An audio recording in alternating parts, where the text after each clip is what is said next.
Hi guys! Magandang gabi! Welcome back po dito sa Gandara SRU channel for showbiz update. Andito na naman nga po kung muli nagbabalik ang nagmamaganda ninyong kachismasang Kim Pao. Wala na nga pong iba ang lokaret na si Gandara SRU upang maghatid po sa inyo ng latest update and fresh happenings patungkol kina Kim Chiu and Paolo Avellino. And para nga sa gabing ito ang tatalakayin naman natin at pag-uusapan ay patungkol dito sa reaksyon ni Chinita Princess sa pagbabago po ng time slot ng The Alibay. Ito na nga ba ang sinasabi natin mga ka-KP? Nako. Marami pong mga KP ang talagang naiinis sa nangyari. Pero bago pa ang lahat sa mga di pa nakaka-subscribe sa ating channel, pakiclick lang po tayo na ating subscribe button at notification bell na nariyan sa baba upang kayo po maging updated at ma-notify tuwing may bago tayong chika at balita hinggil sa Kim Pao. Basta mga balita na may kinalaman kina Kim Chiu and Paolo Avellino, sagot na nga po natin yan. And next din po pala natin magpasalamat sa atin po mga ka-KP na nakasubaybay parate sa atin pong daily updates. So, ang first commenter natin para ngayong gabing ito ay si Ma'am Mary Lee Acero. Shoutout po madam at maraming salamat sa pagtutok sa atin pong update.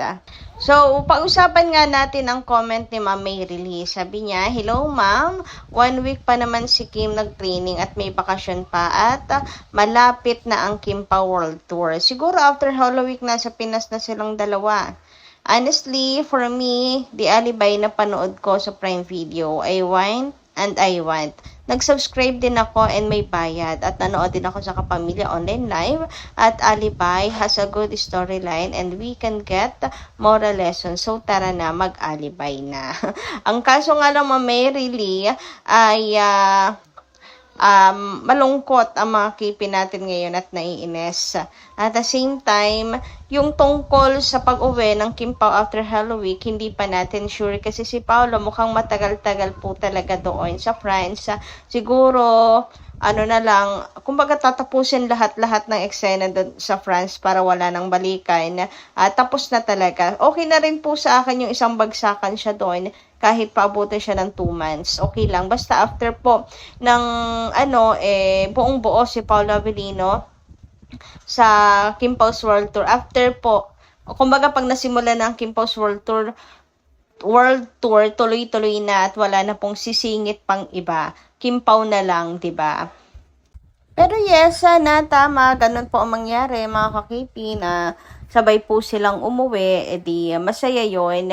At least, 'di ba, tayo po ay mapupuno ulit po ng ayuda. Alam niyo naman po ang pagkamis nila ng Kim Pao Lancia, kina Kim and Paolo, tapos nagkakaganito pa na para bang may traituran pang nagaganap, 'di ba mga ka-KP? So, masakit at kinakailangan po talaga natin ng lambing mula sa Kim Pao.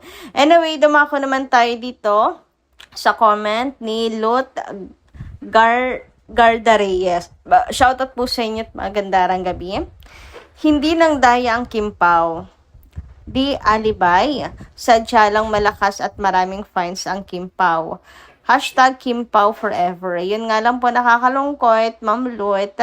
Grabe din po ang kanila pong paldo-paldo rin naman po sila sa The Alibay, 'di ba? Pero ganito 'yung nangyari. Anyway, ayan, sumukhang si Kim Chiu naman po ay okay, kaya pinipilit na lang din po natin na maging okay. About naman sa pandaraya, wala po talagang pandaraya po na nagaganap. Kaya, ayan, shout out sa mga bashers na dyan, na lahat na lang po ay ginagawa, mga ka-KP, para po sirain ang The Alibay. O, ayan, nagbunga na ang inyo pong ginagawa pong pangbabash sa The Alibay at kina Kim and Paolo. Pero isa lang po masasabi natin na mga Kim Pao fans, never nyong mapapabagsak. Ahon, babangon at babangon ang Kim Pao. Sabi naman po ni Ma'am Edna Rubio, ubos, bilyonarya. Anong ubos? Bilyonarya yan. 100 million ang ninako nila pero maraming businesses si Kim. Pero maingat na ngayon si Kim. Daming endorsement ni Kim. Sana nga po yung nakabawi po si Chinita Princess, di ba?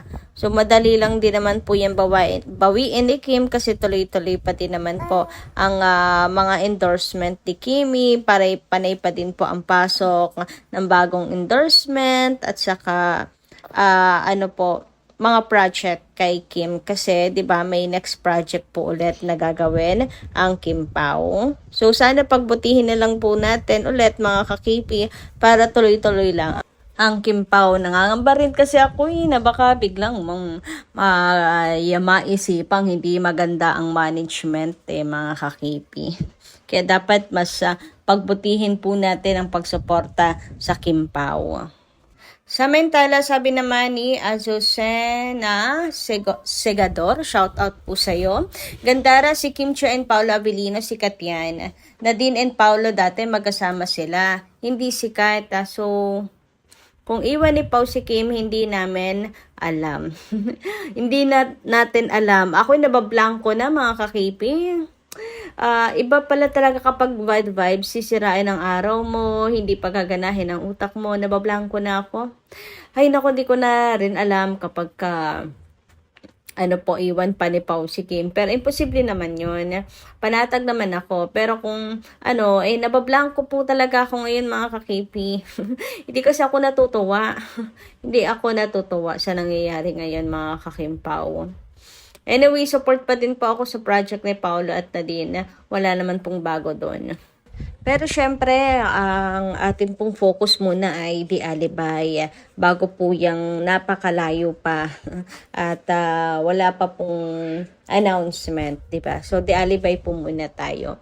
Anyway, pag-usapan naman nga natin ang naging reaksyon ni Chinita Princess. So, ang dami po niyang tweet kahapon. Grabe naman nga kasi. So, ito, usasahin nga natin. Sabi niya, "Hola! I've been reading your comments here on X about the time slot and I just want to reassure you all, no need to worry. From the very beginning, we already knew that The Alibay would be on the third slot. There were just some unforeseen circumstances where another show wasn't quite ready yet.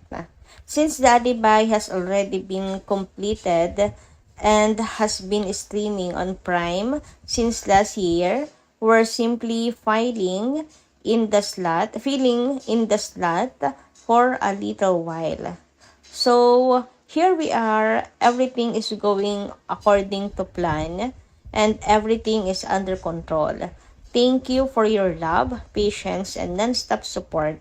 Love you all. 8:45, here we go." So, dito sa post na to ni Chinita Princess, sa kanyang pagpapaliwanag, wala daw tayong dapat na ikatampo, ikawori, kasi ito naman talaga daw yung plano. Pansamantala lang ang The Alibay po sa 8 p.m. slot. Ito talaga yung kasi alam naman daw po ng lahat, alam nilang lahat na pang third slot dapat ang The Alibay.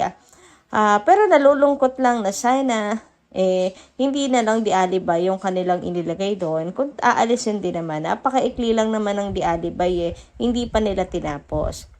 Pero sabi nga dito, napakabait ni Chinita Princess. Sobrang bait, napakamaunawain. Hindi lang din maiwasan na ibang mga fans na isipin na grabe sila mang abuso sa mga mababait. So eto nga, ikaw na talaga ang pinakamabait na nakita ko. Heist!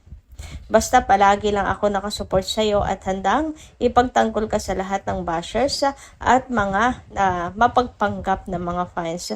We miss you so much. Totoo. Miss na miss na po natin si Chinita Princess, pero huwag kayong mag-alala, malay nyo after Holy Week ay makauwi na si Kim at back to showtime na siya ulit.